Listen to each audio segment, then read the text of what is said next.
सभी दोस्तों के सलाम वालेकुम।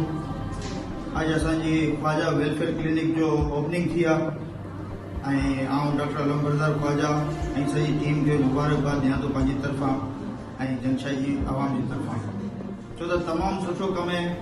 जंगशाही में को बि अहिड़ो को क्लिनिक या को अहिड़ो ज़रियो कोन्हे जेको वीचारा कराची में वञनि इलाज कराइण लाइ वीचारा ग़रीब माण्हू नथा वञी सघनि। डॉक्टर साहब जी काविशूं आहिनि, तक़रीबन 20-25 साल खां डॉक्टर साहब जी ख्वाहिश हुई त असां जंगशाही में अहिड़ो क्लिनिक ठारायूं जेके आवाम वीचारी ग़रीब जेको बेमौत मरनि था वीचारा सिर्फ़ु पैसा न हुअण जे करे वो वीचारा बची सघनि, उन्हनि जो इलाज हिते जंगशाही में थी सघे।